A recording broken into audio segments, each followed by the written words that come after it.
Avec la crise, plusieurs journaux ont fermé en Grèce. Selon les associations professionnelles, 60% des journalistes sont actuellement au chômage. Les autres sont sous-payés avec des conditions de travail sans cesse détériorées. Pourtant, cette même crise a donné le jour à ce quotidien. Le journal des rédacteurs, le premier journal autogéré du pays qui tire à 7500 exemplaires et qui fête son 100e numéro. Numéro 100. Numéro 100.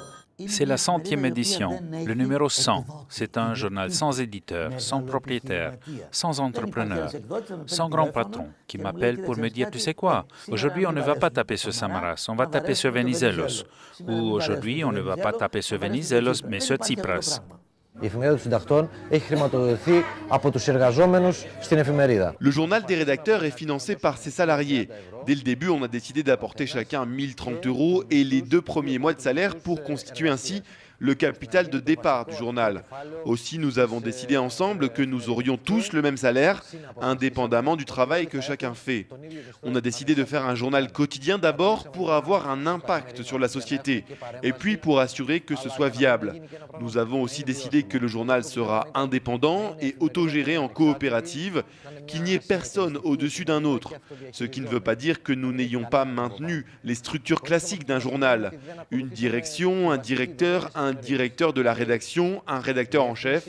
La différence, c'est qu'ils sont tous élus à l'Assemblée générale de la coopérative et qu'ils sont révocables à tout instant.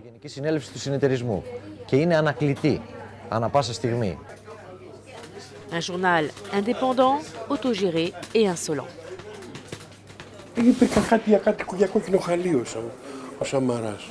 Samaras a dit quelque chose sur un tapis qu'il déroule. Puisque tout le monde va en parler, tu le prends pour sujet toi aussi.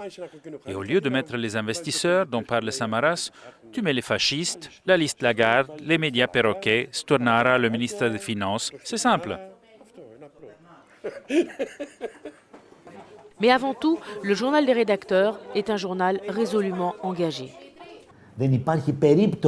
Un seul parti du panel politique ne pourra jamais s'exprimer dans ce journal, et sous aucun prétexte. L'extrême droite, le fascisme, le nazisme.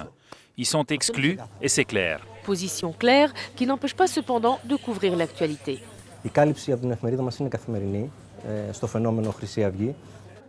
On couvre quotidiennement le phénomène Aube dorée. On veut surtout avertir du danger que représente Aube dorée.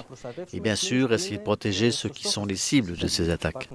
On reçoit des coups de fil souvent, des insultes, des menaces. Moi qui fais souvent des reportages sur Aube dorée, par exemple, je trouve fréquemment sur mes mails des messages d'insultes. 118 rédacteurs et employés, tous payés 800 € par mois, qui misent sur la solidarité et ça marche. Ce journal autogéré qui s'appuie sur le travail de ceux qui l'ont créé a aussi investi sur le travail des volontaires qui veulent nous aider et qui sont venus dans une seconde phase. Et ça, c'est un grand réseau de correspondants qui nous sont maintenant acquis sur l'ensemble du territoire grec. Et ces gens-là sont déterminés à nous épauler tant qu'il le faudra sans être payés. Regardez ce qui se passe avec les mines d'or en Chalcidique. Nous en avons fait une large couverture dès le début, comme aucun autre journal en Grèce ne l'a fait. Et les habitants de cette région parlent du journal des rédacteurs comme si c'était leur journal. Le journal est devenu pour eux leur média. Et ça, pour nous, c'est extrêmement gratifiant. Le journal des rédacteurs est en passe de gagner son pari. Il lui faut pour cela atteindre un tirage à 10 000 exemplaires par jour. Nul doute qu'il y arrivera.